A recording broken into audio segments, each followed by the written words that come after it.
just so that I have this. Okay, so a couple of things to keep in mind. This is going to be an hour long, guys.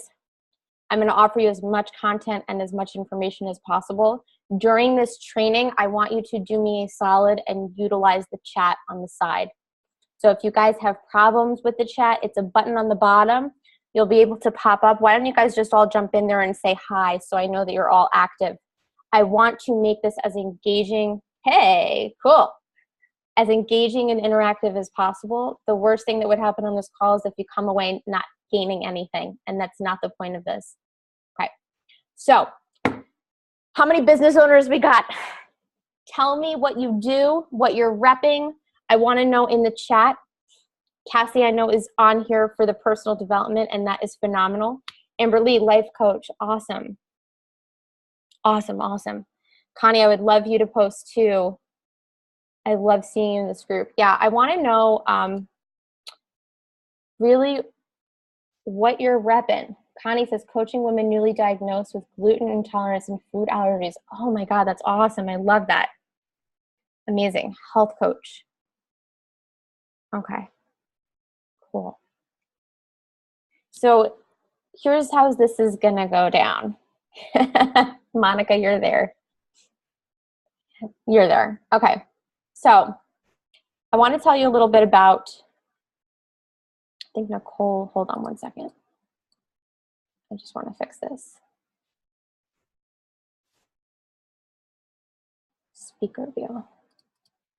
Okay, so I want to tell you guys a little bit, I think this is really important just to create safe space of telling you a little bit about my own journey and how I came to the point of becoming a life coach. We all have a story, right? Everybody has this journey that brought them to where they are. A majority of us have a story that includes rock bottom, right? There's always this part of our narrative where it's like, I have fucking had it, I am done, and this is the journey of trying to fix yourself before you become a life coach, right? So my journey was a couple of rock bottoms, probably like 12 or 20, depending on who you're talking to and what part of the story you're hearing. But I had a series of rock bottoms in my life trying to find happiness, fulfillment, success, all of these things. And I really struggled with achieving all of those. So when I decided after I had healed myself to become a life coach, I had gotten past rock bottoms, but I still had a shit ton of breakthroughs to occur, and I didn't know that. And so I was stepping into this leadership role of trying to be a life coach. This was a couple of years ago. I was trying to attract clients. I was sharing my story. I was being vulnerable, and that's a whole nother ball game, the scary side of putting yourself out there, okay? But I did it. I overcame it, and I was putting myself out there, and I wasn't getting any clients. And I was even having discovery calls with people, and nobody was hooking. And I couldn't figure out why I was financially struggling. Now, financially struggling is a very broad term, right? So I'll give you the details. I was unemployed. I was living out of my boyfriend's parents' house, and I had under $200 in my bank account and about $60,000 in credit card debt. So this is where I was. This was my financial, I'm not making any money. I'm financially struggling. We all have different definitions, but that was mine. And so I reached this point where I was like trying to make a difference in other people's lives, but I was still internally struggling with a battle that I had not yet realized I needed to finish. And that was the battle of learning how to step into my own strength as a leader, stepping into my own credibility, and really owning the gift I had to help other people. And I think majority of you on this call are ready to help other people. You are so fucking ready to make a difference. Your bank account is ready. Your status as a coach is ready. Your success level is ready to receive it, but there's something stopping you, right? There's something that's holding you back from receiving what it is you want in your business, and you can't quite figure it out. Or maybe you know, but you're not too sure how to fix it. So that is what this call is about. All of you guys have stories like this, I am sure. I want to know from you, let's take a moment to jump into the chat. I want to know from you guys what the struggle is that you can't break through. Is it attracting the client? Is it getting the client to pay? Or Is it stepping into the strength of putting yourself out there in the first place? Because these are all pillar steps in becoming a coach. These are all parts of the journey.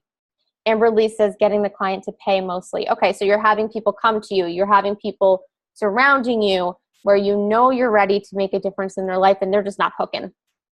So that's one issue. Let me just read the comments here. Monica says stepping into her strength of doing so. So she wants to be a coach. She wants to change people's lives, but she's not ready to step into it just yet. In other words, she's not putting herself out there. She's not sharing her vulnerable narratives. She's not going all in, so to speak. Okay, so let's see. Nicole says, my struggle is getting the clients. Okay, Nicole, if you're still on here, I know you're putting baby down. Your struggle is getting the clients to reach out to you. Like you're putting yourself out there and you're not getting anybody to come. Let me know if that's it. I want to make sure I understand. Bridget is very similar to Monica, putting yourself out there. I've created an entire program and I know the modules.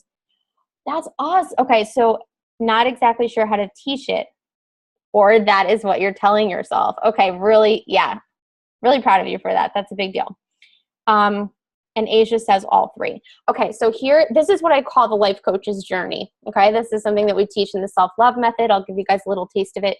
Everybody who embarks in the process of stepping into your strength, you don't wake up one day and go, here I am, I'm a life coach, give me lots of money and let me have all the success. Shit doesn't happen like that, okay? Like, talk about, this is the life coach's journey of coming out of the closet, right? So you start sharing a little bit of who you are and what your deal is and what's going on, or maybe you haven't even shared anything yet.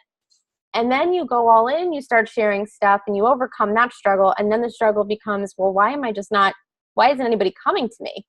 I'm doing all the work. I'm putting myself out there. I'm being so vulnerable. Why is nobody doing anything? And you almost feel rejected. And then there's the actual rejection that follows of they get on the call with you, you waste all this time trying to get them to trust you, and then nothing happens. So I'm going to take you on this call, I think, through all of those steps, because it seems to me by this list and breakdown of what you guys are sharing here that it's a little bit of everything. It's a little bit of everything. So let's start at the beginning, shall we? Let's start with the fear of putting yourself out there. All of these are the same thing. They're the same thing. And all it is that your ego is controlling your business. Your ego is controlling your business. Now, if you don't know what the ego is, this is the part of you that is edging God out. And I use the word God loosely because some of us use the word source, energy, universe, spirit, whatever your language is, whatever you believe in that is something bigger than yourself, that is what needs to be leading and driving your business every single day. I do not care what your spirituality is. I do not care what you teach, but your purpose in showing up in this world has to be something bigger than you. So I share this story with some people, and this is actually very embarrassing, but I'm going to share it with you guys. When I started sharing my stories, this was the first step in becoming a coach. And I knew there was some really not so nice things that I had been through that I knew my potential client was going to go through too, right? So this is the analogy I think Connie does, gluten intolerance, right? The stomach pains, the nausea, the upsetness, like all the struggle emotionally that you had maybe been through yourself, you had to put that out there in order to attract clients, to let them know that you're a safe space for them to come. My analogy is when I started coaching women about emotional struggle, I had been through some serious, really troubling things. I was in psych wards in my teenage years. I had 2 suicide attempts. I was the victim of a rape and a sexual assault in my teenage years. And so I had to put that stuff out there, and that was really fucking scary. And I remember getting calls from my mom, why are you putting this stuff out there? Why are you sharing so much? Why are you putting, and I had to take a step back and say, this is not about me. This is about something bigger than me. And I am not showing up every day for myself. I am showing up and exposing these stories of what I've been through to create safe space for other people. And that's what you're really doing as a coach. You are harboring a tool energetically of allowing people to not feel like they're alone. At the very core root of everything that you guys do, whether you're a health coach, body transformation coach, a lifestyle coach, a nutrition coach, Whatever it is, when you strip it all apart, at the bottom is you're standing and holding space for people who feel very much alone and stuck. And so when you show up every day to honor that space, things are much different than when you show up every day making it about you. And that was really hard for me, because when you're stepping out and you're sharing stories about yourself, how can it not be about you, right? I mean, it's really hard to not take criticism personally. It's really hard not to fear rejection when you're suddenly being so vulnerable. So here's what I did. It's very embarrassing. I asked myself, who did I know who showed up every day to help people? And I really sat down and I racked my brain. And the first person that came to mind was Mother Teresa, because I went to Catholic school. So every day I would channel my inner Mother Teresa, who is so completely the opposite of me. I curse like a sailor, and I am in no way this conservative woman at all. But I channeled her, and I tried to ask myself, I'm not channeling her like woo-woo meditation. I'm trying to align with this woman who showed up every single day just to help people, just to make a difference in somebody's life. That was her purpose. It was like she was so in line with serving. And so I had to do that myself. So for all of you ladies out there who are struggling with vulnerability, who are struggling to expose your narrative in order to help somebody, stop making it about you. That's the best advice I can give. And in return, you will receive all the love and all the support that you've ever wanted in your life. So speaking of which, as we move through these 3 categories of the life of a life coach, these levels of things we have to overcome, I want to ask you guys, what are you longing for in your business right now? One word. Is it freedom? Is it wealth? Is it abundance? Is it success? Put it in the comments. We're going to talk about this. One word for me. Connie's like, oh my God, I have to pick one? Oh, thanks, Nicole. Abundance, accomplishment, freedom. I love it. Abundance, success. Really cool. Okay, success. Monica, pick one. Fulfillment. Yeah. Okay. I want to make sure everybody answers here. Okay. So we got a lot of common things here. Success, fulfillment, abundance, right? These are all really cool things. And the reason that those words are coming to your mind, ladies, is because you're living in lack. And so you're thinking to yourself right now, I don't have any of this, and this is the one thing I want. It's lack. In other words, Connie put abundance. You probably feel so far from abundant right now. So far from it. Maybe not? No. Follow up. Yeah, write it. I'm really curious to see what the process there of thinking is. Many people, and it might not be Connie, I may be overstepping here, but many people long for the one thing in their life that they feel is so missing. That's what creates longing. It's that huge disconnect between what I call in my coaching practice is this gap. It's the distance between where you are versus where you want to be. And some of us are very good at recognizing the gap and how big it is. People who struggle with weight. I'm 300 pounds and I want to be 130. Oh my God, that is such a big gap. Oh my God, how do I close it? It's too complicated. I'm not going to even do it. And then they stay and they're stuck. People who are struggling financially do the same exact thing. Oh my God, I'm $60,000 in debt. What a big gap between where I want to be. I'm just not going to do anything. And so we get so stuck in the gap that we actually don't work on closing it. Let me see what Connie said. Not so far away, but I am expanding my capacity to receive, like on the edge. Okay, awesome. So this is the upper limit problem. Have you heard of the upper limit problem, Connie? No. Okay. We're going to get into this. I love that. Let me just make a note. I want to make sure I honor this because this is beautiful. Upper limit, Connie. Okay. So here's the thing.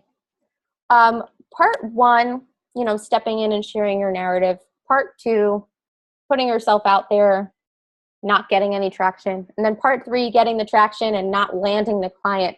All of these things boil down to your mindset. And when you don't have the right mindset and you're showing up in your coaching business to help other people without the right mindset, you're talking to a wall. You're running in circles. You're on the hamster wheel, spinning your wheels, so to speak. When we long for things in our business, this all boils down to the 6 human needs.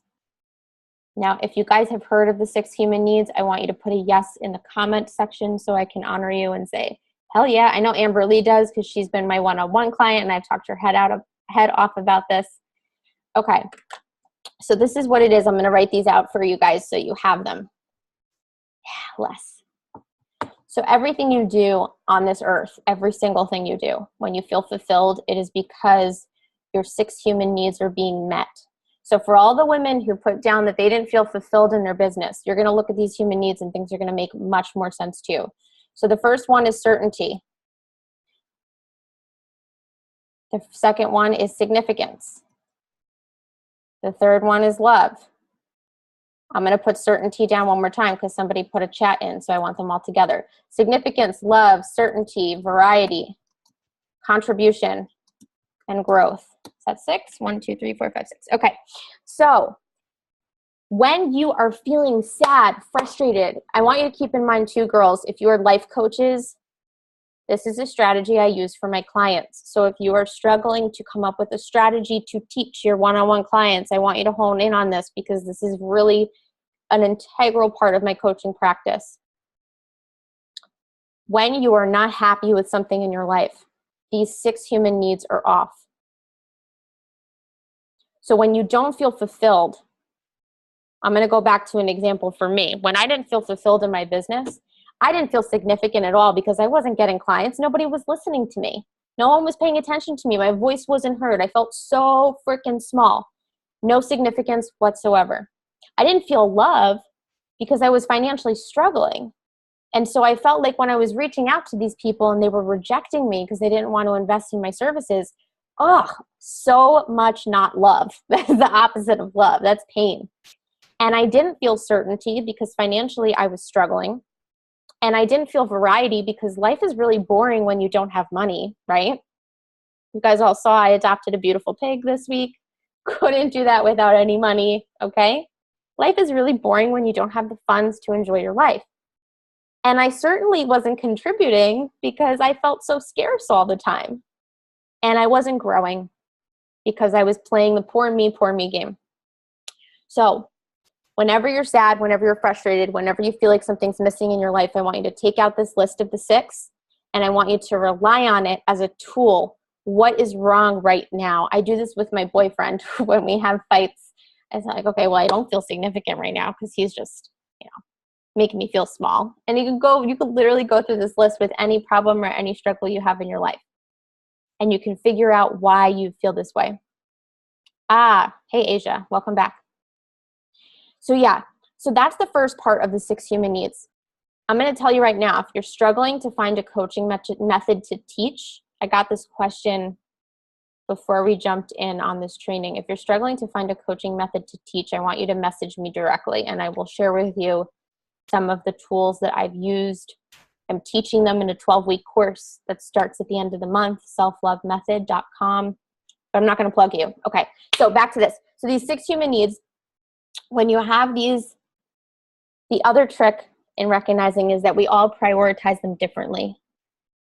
We all prioritize them differently. And what that means is when you live your life and you're unhappy in general or you're stuck in general, it's probably because the way you're ranking these is off. So Mother Teresa, for example, of this list, which one do you think that she lives the most by? What's her number 1 human need? It's contribution. She's contributing all the fucking time. That's all she does. And her second one's probably love. And then maybe growth and maybe variety because she gets to travel a lot and enjoy things. And then significance is all the way at the bottom. If you sat down with this list right now, I guarantee that majority of the people on this call would be ranking significance and certainty at the top of your list because you don't feel significant because your business isn't where you want it to be. And you don't feel certain because your business isn't where you want it to be. And here's what I'm going to tell you. If you live the rest of your life with significance and certainty at the top of your list, you will die unfulfilled. It is the God's honest truth. And some people will say, they'll turn around and they'll say, oh my God, well, no, but like my business needs to be successful because I need certainty in my life. I need to pay the bills. That's so important. Yeah, but it's a byproduct. So that's the trick, guys. Certainty and significance are a byproduct. And what that means is that if you can live and run your business prioritizing these other 4 things, significance and certainty happen naturally. They just happen. But you gotta surrender. And you have to surrender the idea that maybe you need to give up control of being certain. And maybe you need to give up control of feeling important or significant or valued. And maybe you need to prioritize showing up in that space to help somebody else to contribute just a little bit more. So when I started my business, the first 2 years of my business, I was making nada. I was making jack shit. And I saw my savings slowly dwindle down to that $200 mark that I told you. And I don't know if you guys have ever seen this graphic on social media, but it goes like this. It's a chart, and it's like an arrow. It's a line that just keeps going up and up and down, up, down, up, down, up, down. And the top of the chart is labeled the life of an entrepreneur.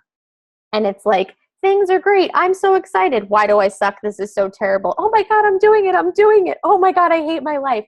And this is the life of an entrepreneur. And so that was me. I'm sure you guys can probably relate to this.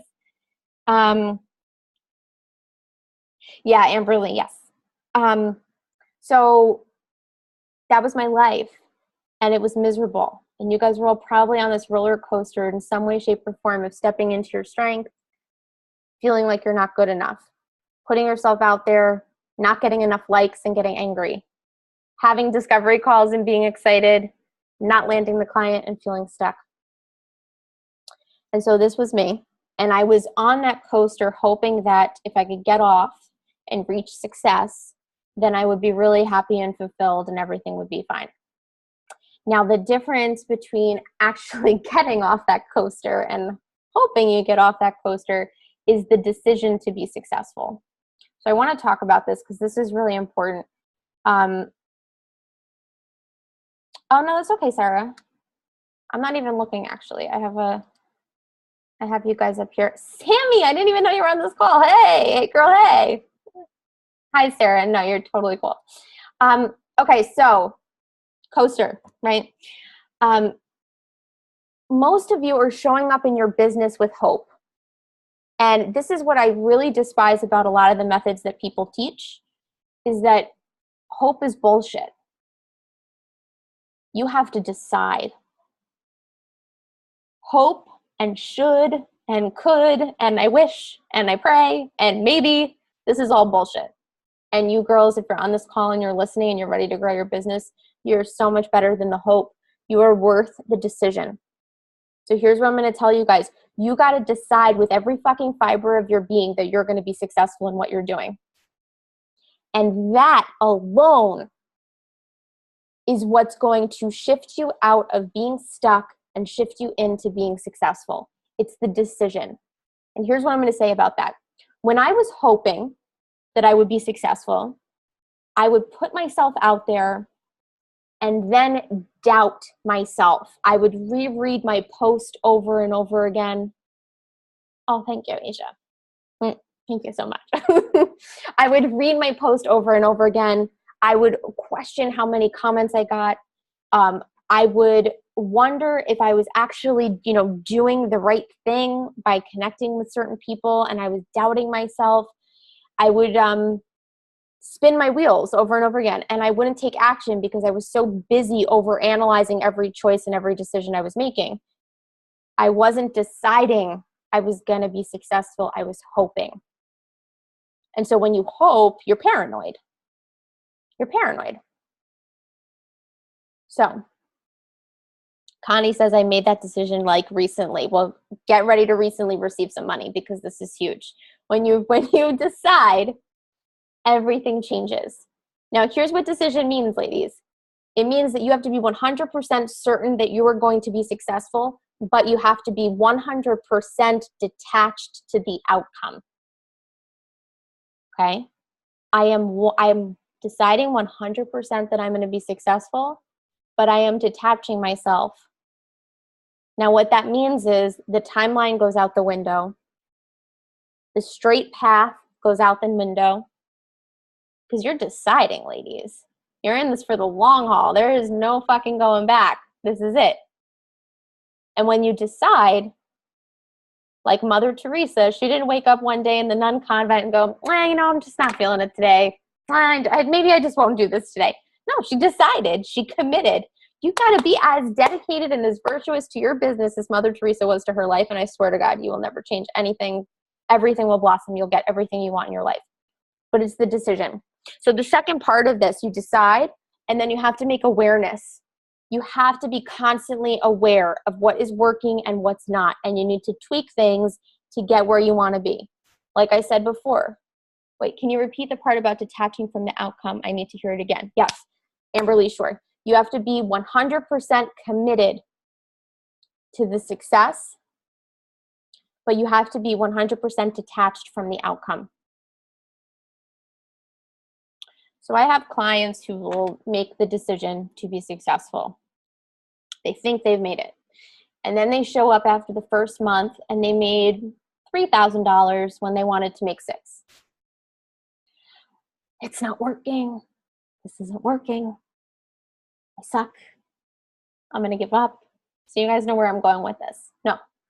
Awareness is the thing that changes everything. It's the ability to distinguish between what works and what doesn't. And when you decide, you have to be aware of what's working and what doesn't. So I'm going to tell you is when I decided to be successful, I had three, I think at this time I had, between that decision and now, I have opened for enrollment 3 different named courses. The Perfection Program, and it went okay.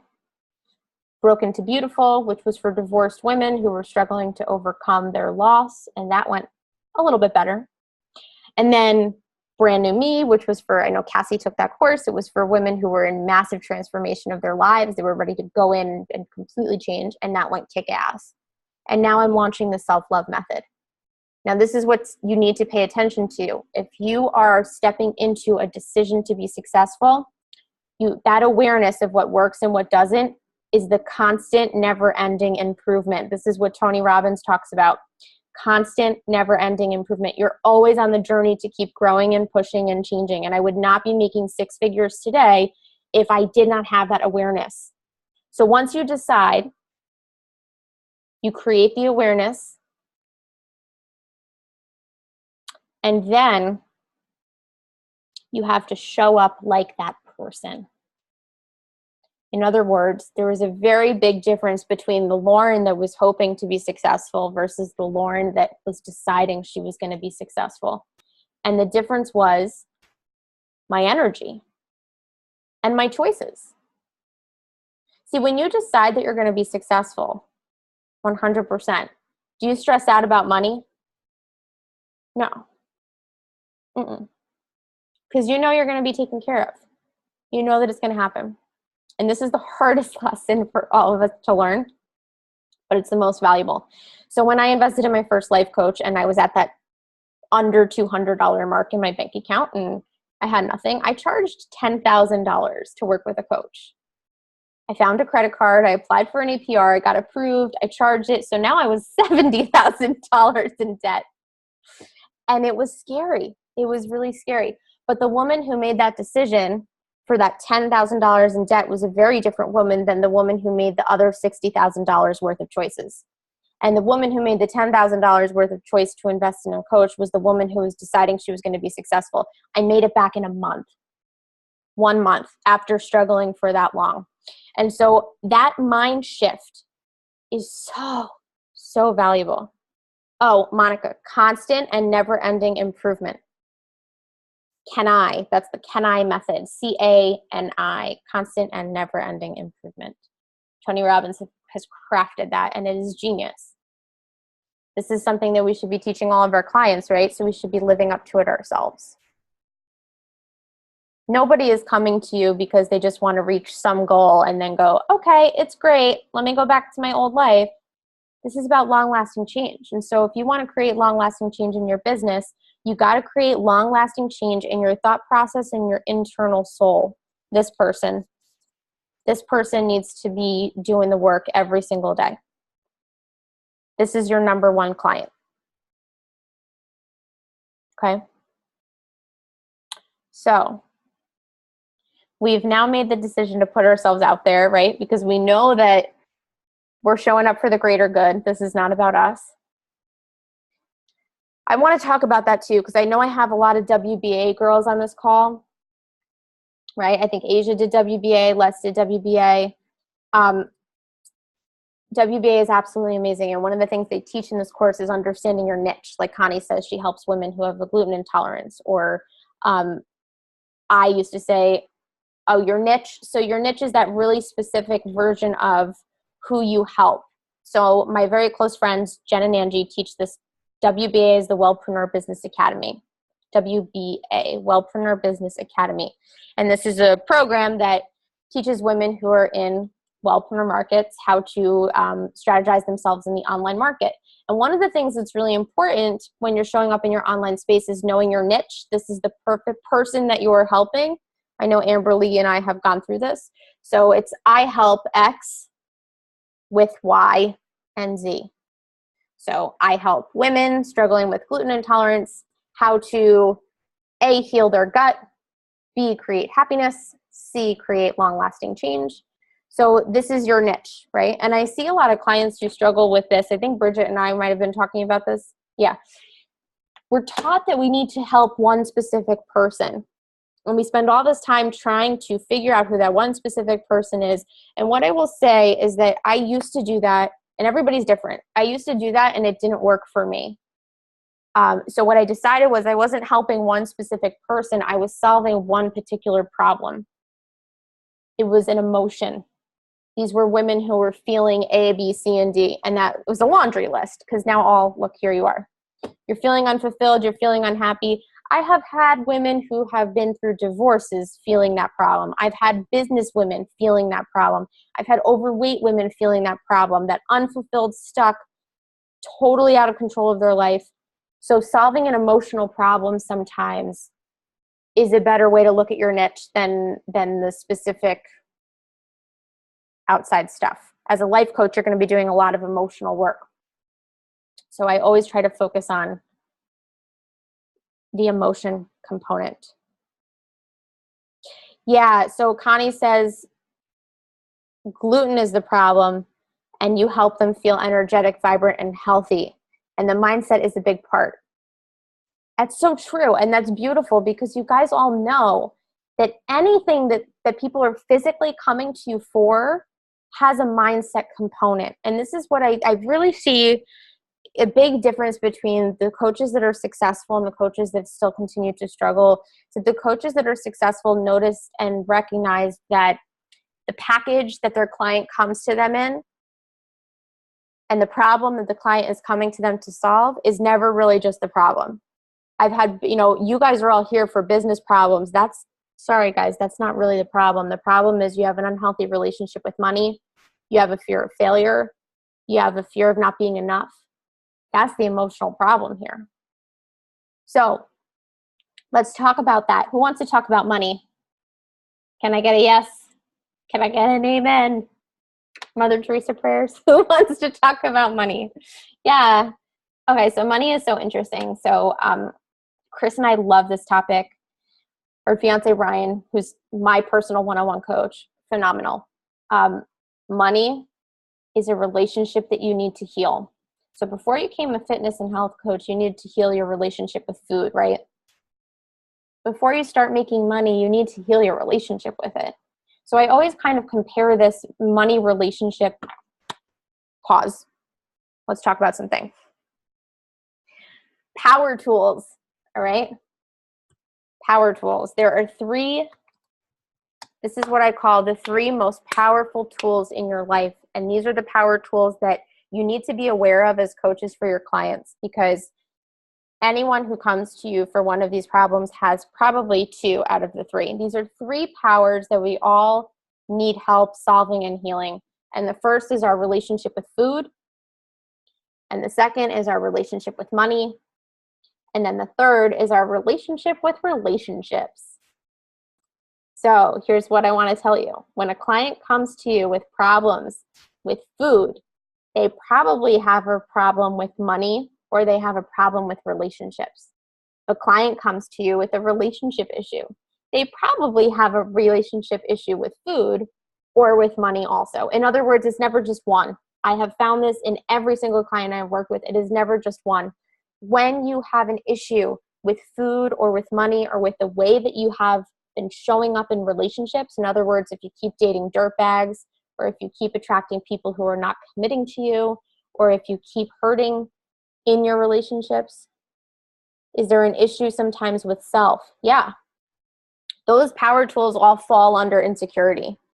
They all fall under insecurity. The power tools are the foundation of that. And so if you can do the work around healing that stuff, in other words, I have a lot of clients who come to me because they're insecure, but it's packaged in different things.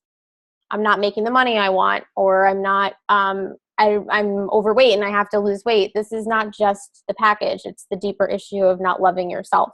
So they kind of fall under an umbrella. So power tools, where was I going? Oh, money. Yeah. Okay. So, so money is kind of a funny topic because it's one of those things that nobody likes to talk about. It's almost like sex. Everybody wants it, but nobody tells you how to do a good job making it, right? Like you have to figure this shit out on your own. And it's a really taboo issue. And I remember I was reading a book. The one thing I will say to you guys too, is always be reading. I read 2 books at least every month. And those 2 books I always pick intuitively. One is the one that I think my client should need. In other words, I'm growing my tools as a coach. And the other one is something that I need to work on. So keep that in mind. Sometimes that helps. Always be growing your education, your resources. And what that does is that helps you feel more credible as a coach.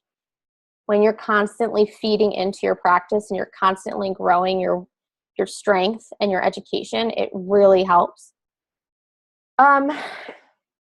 So money is, I was reading this book, Jen Sincero wrote it. It's called You Are a Badass at Making Money. It's a great book.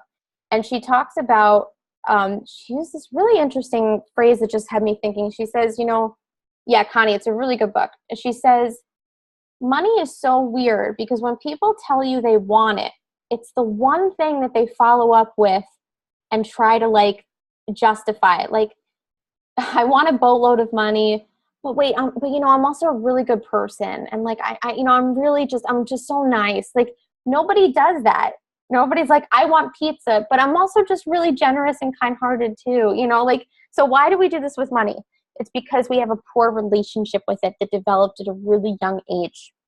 90% of what you know about your power tools, guys, relationships, food, and money, 90% of that you learned when you were really young. You learned it from your parents. You learned it from superiors around you. You learned it maybe from your friends, but you learn it really young. So for example, I have a client who grew up very wealthy. Her first car was a Mercedes. Her parents ran multiple businesses. And she was the kid growing up that everybody wanted to be friends with so they could just come over and hang out in her cool house. And they weren't really her friends. And so she developed this really unhealthy relationship with money where it was like, oh, Stephanie's raising her hand. No. Okay. We'll talk later. So she developed this weird relationship with money where she wanted it, but at the same time, she was like, this is going to ruin me. I had a client once too, was a mom. She said to me, I want to be successful. She came to me to be successful in her business. And she said, but I don't want to be successful like that person or that person or that person because I still want to spend time with my kids. So I don't want to be that successful because I still want to be a good mom and spend time with my kids. Okay, good fucking luck. That's never going to happen because you have this perceived notion that success means time away from your family. Where did you learn that? Who gave you that idea? Mom and dad. So there's a book, I remember seeing the cover and I was like, this is brilliant. It is your parents' fault. It is your parents' fault. So what you saw around you, had you develop a relationship with money or with food, or with love, that these things are something that you need to struggle for. Or these are things that follow getting hurt or making sacrifices. My father was a weatherman, on-camera weatherman, pursued his passion of being creative, and he didn't have his father's support, no matter how much money he made. So I learned money was irrelevant because dad won't ever love you. And then when he lost all of his money, I learned what's the point of making money because someone's going to take it all from you. So I want you guys to do some work tonight of really thinking about what you learned about money and what you learned about success. And I'm going to challenge all of you guys with an assignment. Write down every single bullshit belief that you have ever learned about money or about success. Success is hard, right? How many of us learned we have to hustle? All crap. It's all crap. So when you learn how to intuitively guide and lead your business, you can run your business in flow, knowing that everything you need is already taken care of. Did you learn that money was bad because your parents were always commenting about rich people, saying, oh, look, those people are terrible. He's so mean. You know, I mean, like, really think about it. Yeah, so this is really interesting, is that people kind of show up.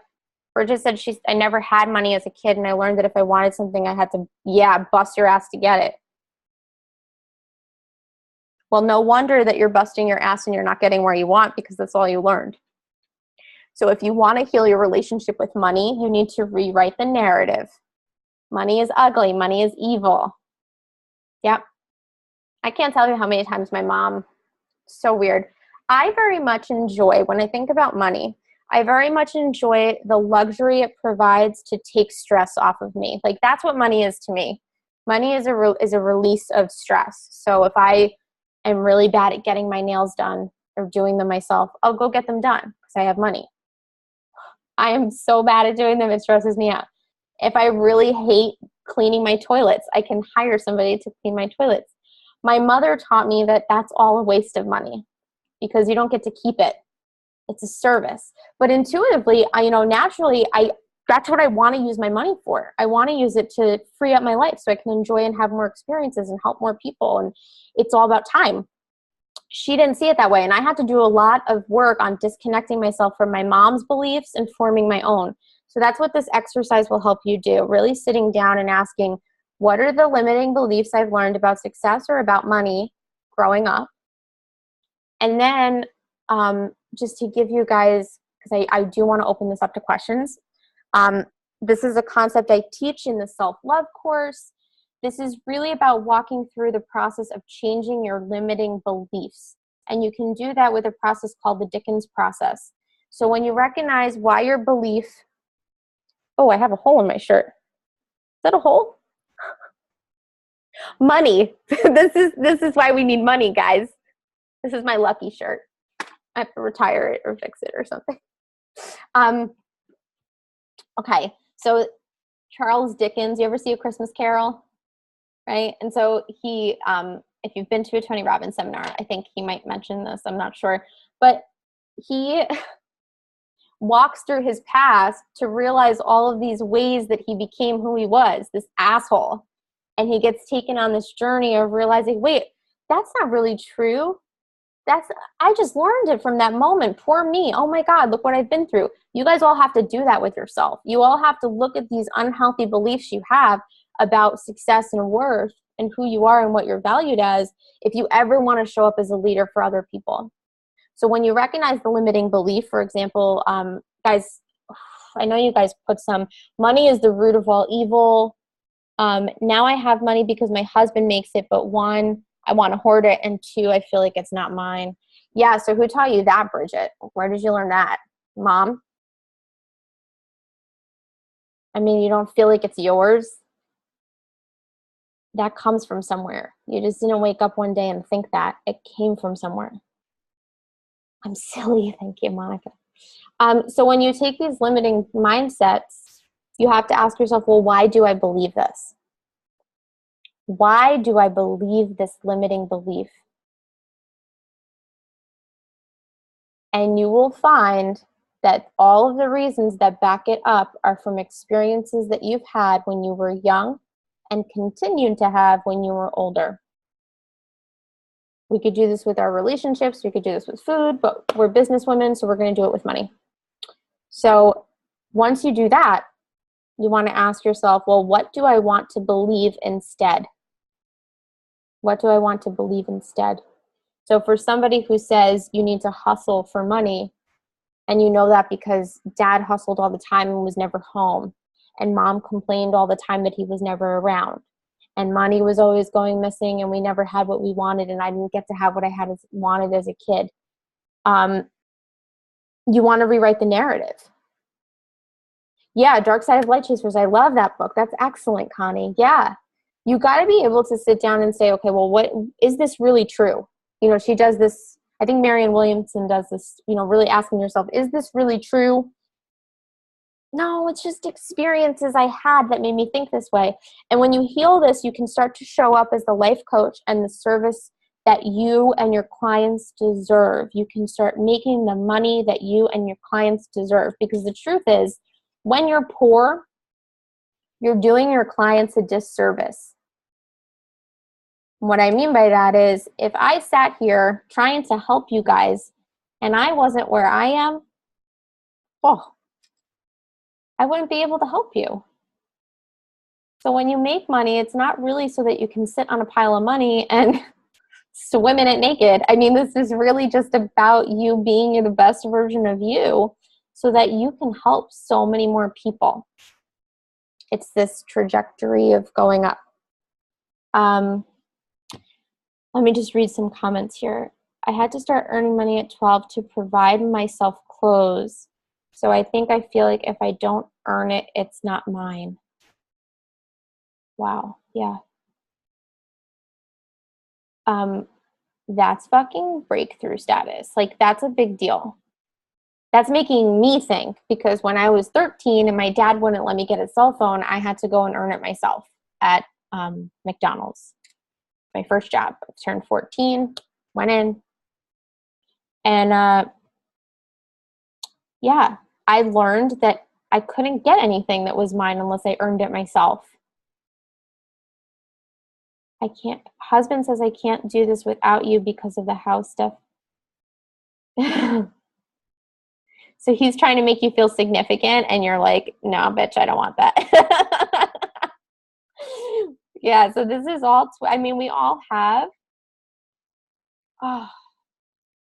Yeah, so this is a whole nother thing about getting our partners to support us on our journeys. And here's what I'm going to tell you. Chris and I have very strong, and you guys hear me reference Chris. Chris is my partner in the Self-Love Method course. We are co-teaching it. This is a program for life coaches who want a strategy to teach and want to heal themselves. We have very strong opinions on relationships. Here's mine. If you're not getting what you need from your husband or your partner, stop going to them. That's it. Connie's raising her hand. It's really that simple for me. And what you'll realize is you're probably not getting what you need from them because you got some own internal shit that you need to work on first, or your partner's just a jerk. But I mean, in most cases, it's really because, like Bridget, he's trying to make you feel good. And you're like, no, because I have this bigger vision for myself and I want to do all this other stuff. And so you've got some internal struggles going on. And I think that when you can learn to disconnect from your partner for just a little bit so you can honor yourself and go on your own journey so that you can be whole and return home, it will help your relationship be the higher version of itself that you truly want. I've also been on the other side of this too, where when I became successful, my ex and I had a very damaging relationship that didn't end well. So it goes both ways. It goes both ways. Good, Connie, good. Ryan, my Ryan? Like Ryan, oh, that's awesome. Oh my God. That's so funny. Yeah, Ryan Ukomi is my favorite. He's like my second husband. Okay, so I want to open this up to questions. So I'm going to ramble for you guys, and I want you to post for me what you really are longing to know. And I'm going to ramble while you guys do this. So please rack your brain and think of some really important questions that you're struggling with, because I promised I would keep this only an hour. just to honor you guys and your time. But I do want you to be able to ask me questions. Yes, you can access this later. It will be recorded. Okay, let's see what Asia says. See, I have the messed up backwards thing where he blindly supports me and tells me I can do it, but I project my fears of failure onto him, that he's thinking that and thinking I'm costing our house money. Yeah. It's also kind of funny how some of us really project this. I see this so often where clients will say to me when they are almost going to work with me, and then they're like, well, you know, my husband and I just don't have the money right now. So they almost blame it on the husband, right? I'm sure you guys have heard this. Like, I just don't need my husband, just don't have the money right now. Like, okay. Let me tell you what I think about that. I think that if you really wanted something, and if you knew in your gut that it was right for you, and you went to your partner and you said, I'm going to do this, that your husband would support you. Or if you really wanted this and your husband wouldn't support you, you just wouldn't tell him and you would go do it anyway. So we almost use our partners as like this safety cushion of like what we can and can't do. I've done this when I'm like at the mall and someone's trying to like sell me something. And I'm like, oh, my husband's in the other store. I have to go right now. I'm sorry. Like, we're like, you know, my husband said we just don't have the money for it. And it's almost like passing on the responsibility to somebody else. What I will tell you is that when I did charge $10,000 to work with my first coach, I didn't tell my husband. I didn't tell him. And what I found out when he did find out, he was actually very supportive. And what you'll realize is that your money beliefs are not your partner's money beliefs. I often find that relationships with people, sometimes you guys have totally different money beliefs. And part of the reason you're together is so one can teach the other. You know? Let's see. Oh, there's so much relationship stuff here. Bridget says she did this with the self-love method course, except she didn't tell him and went to my boss. Good. Sometimes you need that safe space. So what I'm going to tell you is anytime you're trying to make a decision, make sure you're making it in safe space. If somebody doesn't support you, don't go to them. Like I used to go to my mother to celebrate stuff with her, and I don't know why I did it. Like I look back on it and I'm like, this lady, I love my mother, but she's never happy and she's always trying to protect me. So big things that I was celebrating, like being able to spend $10,000 on installing central air in my home because it's sweating here. She, you know, it's so expensive. Did you shop around and look for a price? You know, so you want to make sure you're not going to the same people to get bullied all the time. Okay. I'm typically the hoarder and he's the spendthrift. Yeah. Just, it's so different. Yeah. Amberly's the hoarder. Yeah, you are. So, okay, so I want to take a minute to talk about life coaching strategy and method, because you guys are all here. Many of you, like I know Asia, I know Amberly, and I know Bridget, Sammy. I'm just looking through this list. I do not know about Stephanie, and I would love to know, and Deborah and Rebecca. I do not know about you guys, but many of you are aspiring to be life coaches. Or you're ready to be life coaches and you're ready to move out of your network marketing business or enhance your network marketing business by doing one-on-one stuff, right?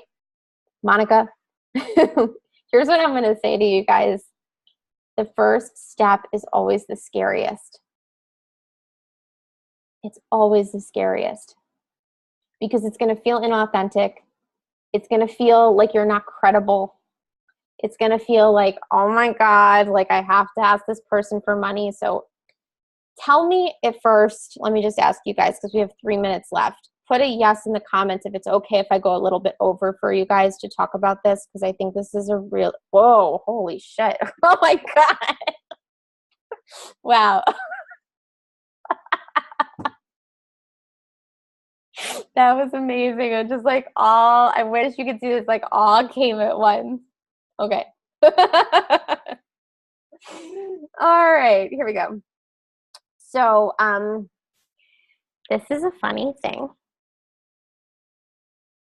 Amberly, that's cool. I will record it. I know I asked. It's my fault. Okay. So you know where I'm going with this is that you guys are ready to step into new levels for your business, and I think that's amazing. This is one of the things I love when I hear from people enrolling in WBA who are Beachbody coaches, because I'm like, yeah, fucking right. Like, just wait a couple weeks till you decide that you want to level up, because that's what almost all of you guys do. Is you learn about the power of, Asia, you learn about the power of really stepping into your strength. And you guys are all here because there's a greatness in you. There is something inside of you. And let me tell you this, and I want to be really clear. The universe would not give you a hunger that was incapable of being, I don't know how to describe this. The universe would not make you hungry if you couldn't find food, okay? So if you're hungry to be successful as a life coach, the universe would not make you hungry if you were going to go starving for the rest of your life. That hunger is there for a reason. That hunger is there for a purpose. And that hunger is there because you know there's a part of you that is ready for this. So it's almost like we can split our brain down the middle, and we have this one part that's like, oh my God, I'm ready for this greatness. I see the big vision. I'm so ready for this. And then there's this other part that's like, you suck. How the hell do you think you're going to do this? This is so overwhelming and impossible. Why are you overcomplicating things? Why are you trying to ruin a good thing? Because you're already in an MLM. Like, why can't you just commit and stay where you are? Why do you got to screw this up? A lot. So just so you know my background, let me tell you about this. I was never in an MLM. I was in a corporate position. Bye-bye MLM. I was never in the network marketing business before I became a life coach. After I became a life coach, I started using a product in a network marketing company, doTERRA Essential Oils, and I joined a beautiful team that I love because it helps me collaborate with women, and it's totally disconnected. So I am not by any means the shining guiding beacon of light for you to say, look, she walked away from a network marketing business and became a life coach, because I didn't do that. But I am and would like to be this woman who can teach you guys to overcome that stupid bullshit fear that you have of not being able to do this, because you are all fucking amazing and all capable of doing this. I walked away from a $70,000 job to pursue what I'm doing now. So I know all about the fears of doubt of stepping away from something. It's scary. And most of you guys, if you're in Beachbody, I think they have contracts that say that you can't rep yourself as a life coach, that you can't do both, right? I think I've heard this, because they have certain contracts that you can't like profit outside of the MLM. Yeah, so big leaps are scary. So here's what I'm going to tell you about big leaps in general before we get into life coaching stuff. Hear me out. What's the worst that can happen? I use this question on every single fucking decision that I make that's scary, whether it's investing in a coach, enrolling in a program, walking away from a job that makes me unhappy. What's the worst that can happen? The worst thing, honestly, is that you walk away and you're still unhappy. And maybe you go back to another job that's kind of like that. But it's not worse than where you are right now. So keep that in mind for whatever you're trying to do. How long did it take me to make money? After I walked away from my network marketing, after I walked away from corporate, Rebecca, I made money right away. It was just shit. It was like, $20 here, do an event at the library here. Like, I was doing like little odds and end jobs, and I went and got a part-time job at a gym just to make something at one point, and that only lasted 3 months. So I left in October, and my business, November, December, January, March. So 5 months. March was when I started to see some income start to come in. Yeah. So the upper limit problem, Connie, oh my gosh, thank you for reminding me that I need to talk about this.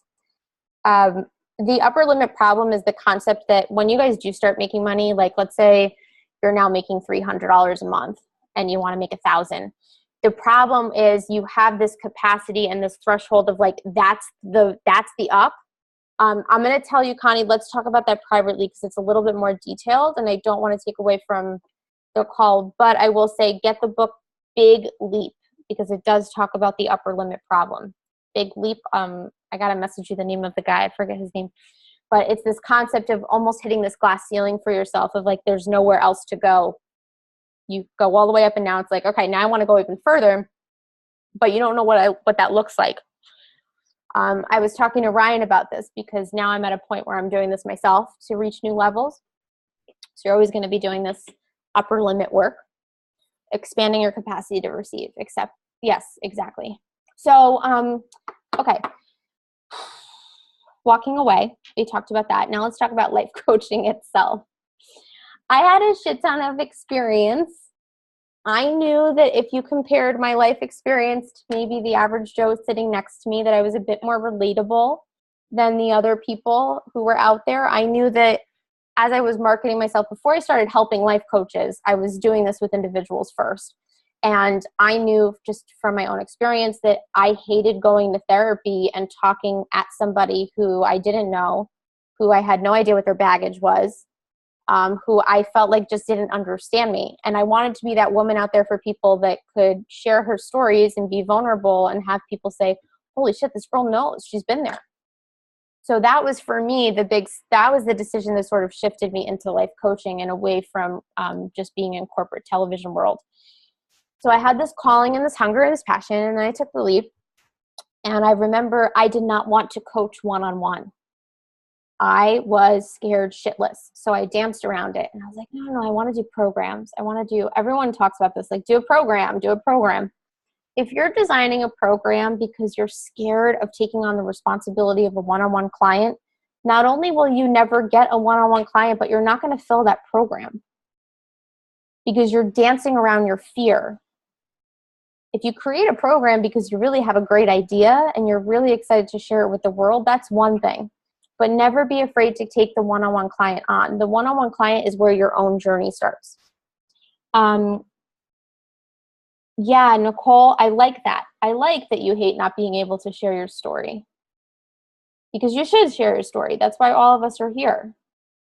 I used to hate that when I went to go ask people for help and they would just like be a soundboard. Like, no, I want to know that you've fucking been there. And that's why you guys are all here, because you know I've been here. Okay. Anyway, so I danced around being a life coach. I didn't have certification. I didn't know what the hell I was doing. I had never had a life coach. So I knew I wanted to help people. And when people were telling me to coach one-on-one, I didn't know what that looked like. So that scared me. The concept of it scared me. So if you've never had a life coach before and you're trying to be a life coach, get a life coach.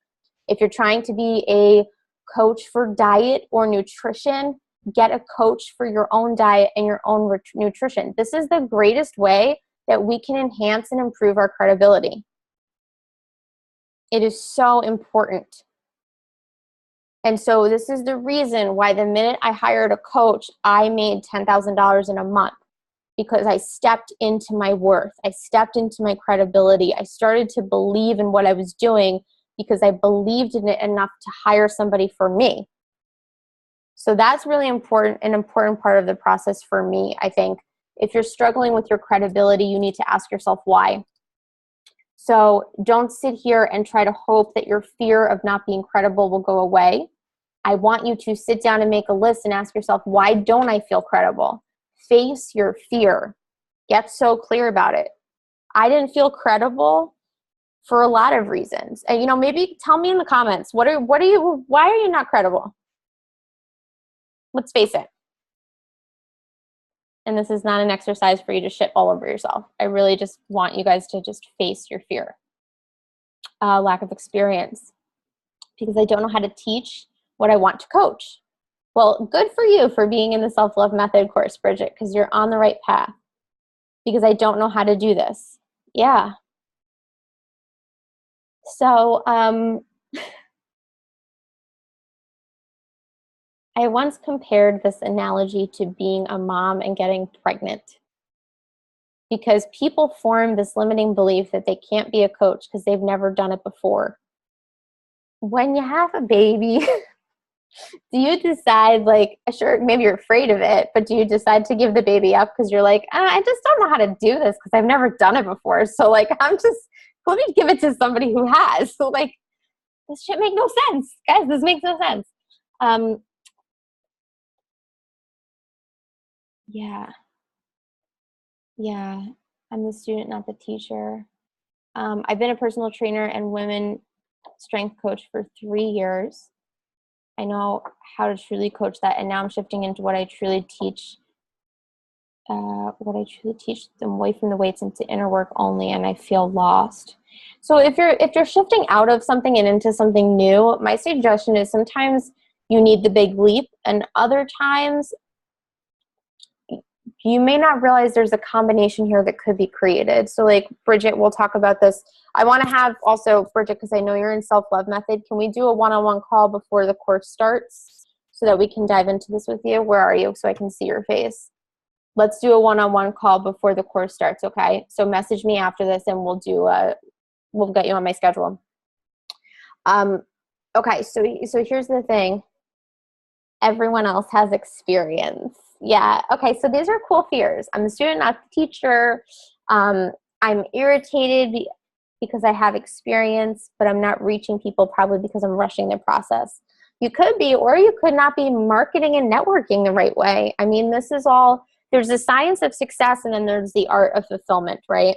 So I would say that for people who are struggling with getting the number results, sometimes you have to do some real analytical work and looking at your strategy and just asking yourself, like, am I having strong engagement? And if I'm not, right, remember the awareness I talked about, guys, going back to that, why do I not have the strong engagement? Which types of posts work better? Which types of posts don't do so well? What times of day? Paying attention to that stuff is really important. That's the science stuff, which I could teach you, but it's very dry and very boring. Yeah, I don't feel like people take me seriously. So all of these fears have to do with shit that happened when you were really young. So this stuff with certification is always so funny because we have been structured and designed to believe as kids that we need to grow up and then go to school. And then after school, we get a little certificate. And then we go to college if we're really smart. And then with that certificate, then we can get this job. And so we think we need a certificate to do this work. And it's all crap. You don't need a certificate. And I hate when I see people who step into the life coaching industry and they flood themselves with training. They take course after course after course, just trying to grow, and then they never do anything because they're really using those courses as a reason to stay in their fear. And I think that while courses are all fine and dandy, I see this a lot with people who go after certifications. You know, you could go and get a life coaching certification for $6,000, but I don't think you're going to learn a lot. And that's just my opinion. That's my strong belief. My strong belief is that a lot of the people who go through those programs are not there for the right reasons. In other words, if you're ready and excited to learn the content, if you're ready and hungry to actually learn what those programs are going to teach you, then enroll. Then it's a beautiful choice. And then you're on the right path. But if you're just doing it so you could have some piece of paper that'll make you feel good, there's a self-worth issue going on that you really need to start looking at. So what I'm going to tell you guys is that I sat down when I didn't feel credible and I asked myself, well, why don't I feel credible? I made a list. Because I was, I don't know, I wasn't certified. That was the first thing. Second thing was I never had a client, so how could I convince somebody to be my client? And then there was a whole laundry list of, right? It's not regulated, so it's unnecessary. Yeah, life coaching is not a regulated market, guys. This is not like being a therapist or being a doctor. And the other thing to keep in mind too is that this is a spiritual journey. You guys are all deciding to go on a journey with somebody that you have never in your life done before. And there's absolutely no way to replicate this with a system, or you could use methods. I mean, I'm teaching a whole course on it, self-love method for coaching and how clients can use the method to teach other people. But there's no real scientific strategy to being a life coach. But there are a couple of things that you need to know. The first is that this is not therapy. So when you're a life coach, I know Asia stepped away, but I'm sure she's listening. I'm going to tell you this is important for you. When you're a life coach, you're not a therapist. You are not a soundboard. You are a person who is walking somebody through a transformation. You are a guide. You are a strategist. You are a light worker, a healer, a shift maker, whatever you want to call yourself, whatever makes you feel powerful. But it's not about, see, therapy is interesting because therapy is about a lot of different things. It's about coping. It's about doing the work. Oh yeah, sure. Cool, Bridget. Therapy is different for a lot of different people, but coaching is, there's real clarity here. People are coming to you because they want to make shit happen in their life. And so you got to be a decision maker and a guide and help that person come to the right decisions with the right questions. And you're pulling things out of people to create that massive change for themselves. Yeah, I love that, Nicole. That's so true. So this is kind of like therapy almost focuses on the past and coaching is about moving forward. And yes, through coaching, I do this a lot with my clients and I do it with a lot of my courses. Through the coaching process, you need to look at the bad because the past and that old stuff made you who you are now, but it's not about staying there. It's about shifting out of it and getting into a space of actually taking action. Yeah. Yeah, Nicole, I really do like this. This is really good. You're getting really clear for us. It's awesome. Yeah, so when I stepped into life coaching, I really struggled with the credibility. And what I'm going to tell you is that if you don't feel credible, get credible. If you don't feel credible, get credible. So if you don't feel credible because you don't have a certification, okay, go enroll in a program that makes you feel good about what you're teaching. Not for the piece of paper, but because you're trying to learn the material. If you don't feel credible because you don't know how to stand on your own as a leader, go read a fucking book.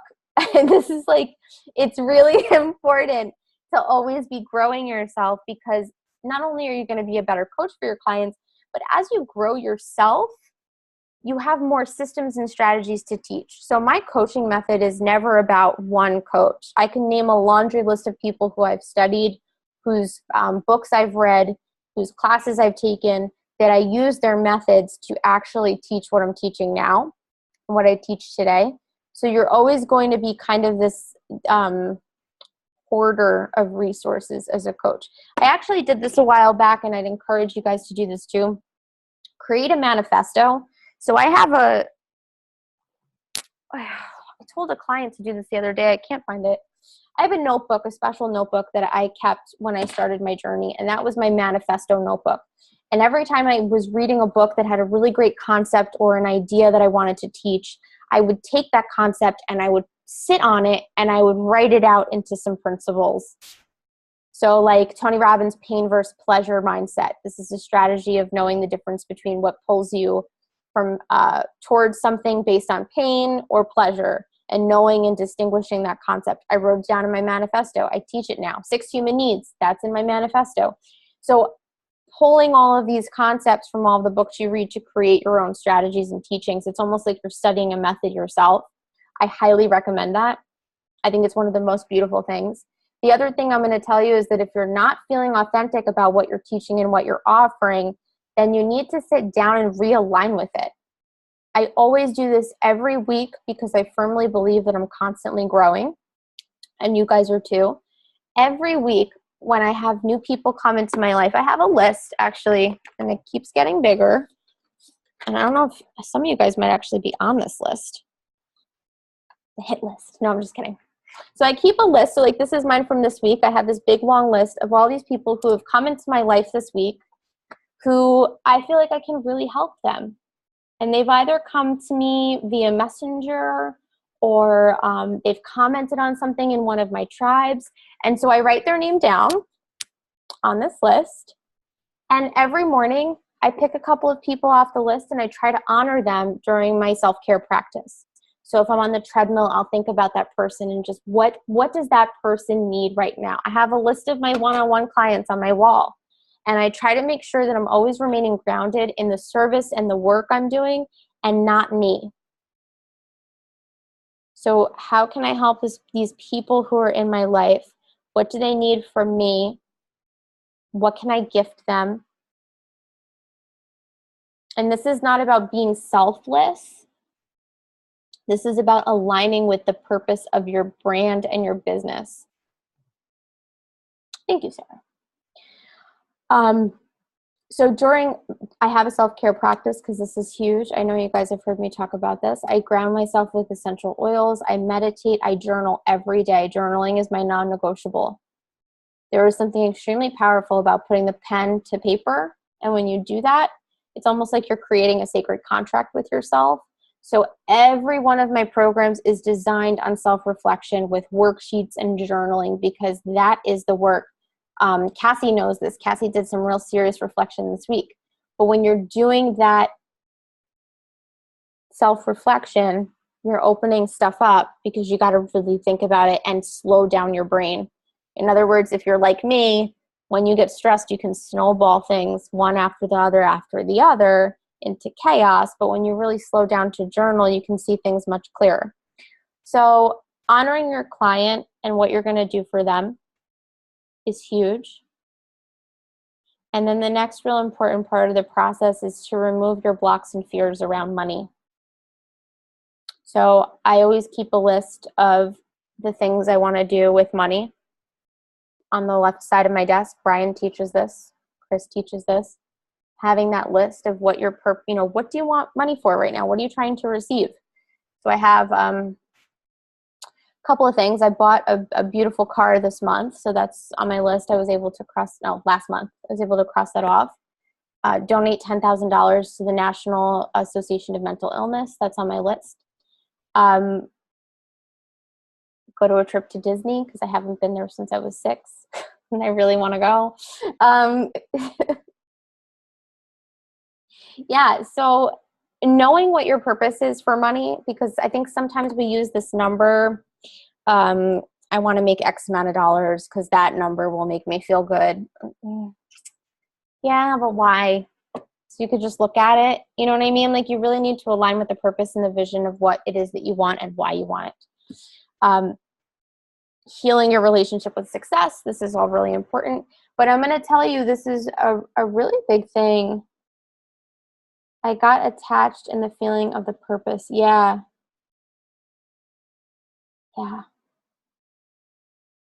Yeah, you guys are all light workers. I think this is something that we're really scared of, but this is a soul journey that we're on.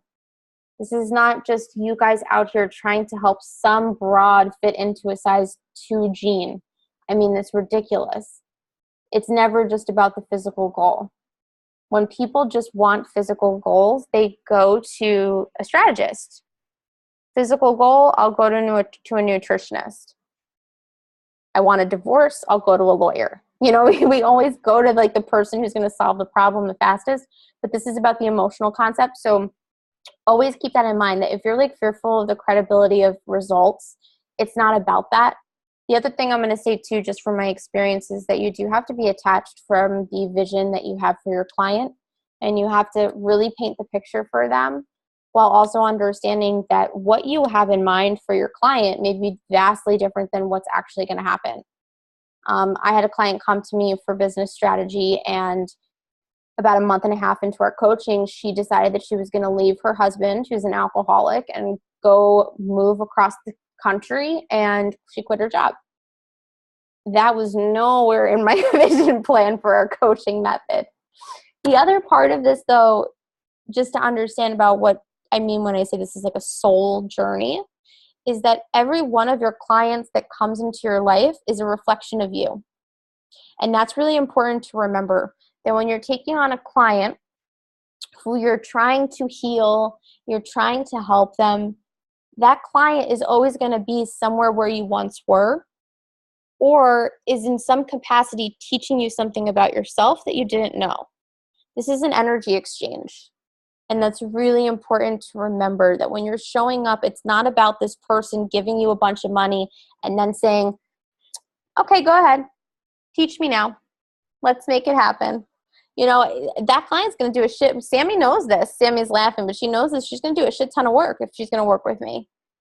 And that's the same thing with you guys, that this is an energy exchange that starts at the very beginning when you have your first strategy call. So tell me in the comments if you've had strategy calls and you haven't sunk your client or you haven't nailed your client. Yes, Connie says yes. Anybody else? Or tell me if have you not gotten strategy calls? Let's see if that's going on. I don't know. Tell me what's going on in the nailing the client department. I want to know from you guys. I'm going to stay on for a couple more minutes on this call. Okay. So let me explain to you, this is the energy exchange. Let's just pretend this is the energy, okay? I work with a lot of analogies because I feel like this is just how my mind works. Yeah, Nicole, most people say they can't afford you. So what I'm going to tell you is, like, when I talk to clients, it's not that I don't tell them my prices. If anybody messages me asking for my prices, I tell them up front. I always do. But I want to get on the phone with that person because even if they don't hire me, I want to help them. In some way, shape, or form, I want to help them. And even when the client doesn't enroll with me, I'm coaching them the minute they get on that call with me. So let's say this is the energy. And in these cases, Nicole, you're not even allowing this to come into your life because you're not getting even into the call. It's like via messenger, am I guessing? Right? How much are you? No, sorry, I can't afford that. I had one discovery call and she couldn't afford it, but mostly it's been over messenger. Some would say, some would and some wouldn't, mostly about money when they wouldn't. Yeah, I had and referrals. Yeah. Okay. So if this is your energy and you're about to pass this on to your client, let's just say you're on the discovery call. It's getting annoying. Okay, so I have this energy and I'm on this discovery call with Asia, and Asia and I are talking, and it's going really well. It's going really well. And then she asks what my prices are. When I tell her my price, there's an energy alignment there. Regardless of whether I want it to be or not, there is an energy in what I'm delivering. And if I deliver it with the subconscious belief that I'm not enough, or the limiting belief that I don't have what she needs, or the fear that I'm going to disappoint her, and I pass that on to Asia, Asia's going to sit with that and she's going to go, something doesn't feel right about this. So there's a whole part of your brain, there's a limbic part of your brain that operates just based on emotion. And this is what 90% of our purchases come from. When we can't afford something, it's because this doesn't feel good and we're just using it as an excuse. It's the truth. It's so the truth. So when a client tells me that they can't afford something, I say to myself, well, you know what? It's not really about the money. It's about this. There's either I'm not doing my job as a coach, or she's really hiding in her fear right now, and I got to keep coaching her. And so you need to be able to make the you need to be able to distinguish between the difference of that. Knowing the difference between, am I not delivering my energy right as a coach so that she's finding a way to make this happen? Or do I need to coach her right now through the process of overcoming her fears? That's a really hard thing to decide when you're on Messenger. That's a really hard thing to tap into when you're text messaging somebody. So if I'm with Asia and I pass her on my prices and I give her, I don't know, let's just say $1,111, which is not my price, but I like the numbers 1. So I pass this on to her, $1,111, and she goes, I can't afford that. I have to ask myself, did I just deliver negative energy to her? Or is she in a moment where I need to honor myself as a coach and walk her through this? Because she's standing in her fear. And I have seen so many people. Oh yeah, Monica, I did this with you. This is so funny. I'm giving away my secrets. But it's true. Okay, so Monica's a great example. When Monica came up to me and she was ready for one-on-one, I knew in my fucking heart that this woman, this beautiful woman, was ready for a coaching journey with me. Some people I don't. and I don't fight for them because they're just not ready. So you're not going to want every client, guys. This is also something, and money is not the same all around. This is energy. It's not the same all around. So you don't want to take money from people that you know just don't want your help. But in Monica's case, she had a financial block and she was coming up on fear, and I need to honor that, and I needed to work through it with her. So I felt into it. I gave her the price, and I said, so what are you feeling right now? Like, let's talk about it. What's going on? And that's when Chris uses this term, and I'm going to pass it on to you. You drop from your head into your heart, and you say, what is going on right now? What is she feeling? And so I see this big mistake with a lot of coaches where they get the client on the call, and then the client goes, I can't afford it. And then the coach goes, okay, bye, and like runs away and goes, it feels like shit. And there's a whole process that needs to happen spiritually and emotionally in that one call, in that one moment. So I hope that helps you guys for your calls. The other thing too that I'm going to say is that in the process of working in flow and just believing the idea that everything you need is there when you need it, if you're not ready to be a coach, if you're hiding in fear of coaching, if you put down some limiting belief before about how you're not enough or you don't have the credibility, and you haven't gotten discovery calls, that's why. That's why. And it has nothing to do with like your marketing strategy or whether or not you're putting yourself out there the right way. It's because you're not ready. And that's being delivered energetically in how you're showing up in your social media platforms. There's a very spiritual, a lot of people joke about Facebook, but here's the thing. There's a very important spiritual thing that's going on with Facebook. You ever see complainers that just piss you off so much that you defriend them or you unfollow them? You're like, I don't want that negative energy in my life.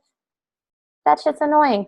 And it's the same, as you show up for yourself, it's really important that you remember that if you're energetically not ready to receive, it doesn't matter how good your content is. It doesn't matter what you're putting out there. No one's going to bite because you're secretly praying that they don't because you're scared. I can see with me before my breakthrough so shifted my energy today. I'm lettered today. Yeah, Connie, like, it's amazing. I love having you on this call because it's just such a great example. When you make a shift, when you, like the decision I talked about, when you decide, so much changes. And the decision is the distinguishing factor. But you can't decide to be successful if you don't feel credible. You just can't. You got to make yourself feel credible. And however that happens is different from everybody, for everybody. I will say that for me, feeling credible was not about a certification because I was sick of that bullshit. I was sick of doing everything the way that everyone said you were supposed to. And I was coaching people that they didn't have to. So why would I go do that? That felt hypocritical to me. But it was really important to me that I was the best coach I could possibly be. So I hired the highest, greatest coach I could find that worked for me. And I enrolled in a bunch of programs, and I, go to all these Tony Robbins seminars. And this year I'm going to Tony and Bob Proctor and Kyle Cease. Like, I'm doing the work, guys, and you got to always be doing it too. Hold yourself accountable and always be doing the work. So I want to sign off on this. I want to tell you guys that everything, Rebecca, you're going to Kyle. Is it in Massachusetts? Or are you going to LA? Yeah, I'm going to the one in Massachusetts at the Yoga Glendale. Where's Glendale? I don't know where Glendale is. California. Okay. Yeah, that's why. All right. So I'm going to the one in Massachusetts. But I'm going to Bob Proctor in LA, so maybe I'll see you there in October. So I'm going to tell you that all of you beautiful ladies, if you decide to be successful in your business, you need to make decisions based on the fact that you decided. And whatever your soul is calling you to do, to invest in your business right now, whether it's to hire a coach or to enroll in a program that is going to teach you something that you don't know, or to buy a book, or to go to a seminar, whatever it is that your soul is calling you to do to grow your business, you need to do it. Because that is the highest version of yourself speaking directly to you, saying, believe in me, do something for me, feed me, right? So you got to do it. And if you decide to be successful, honestly, the decision of spending money is just duh, because you're going to make it back.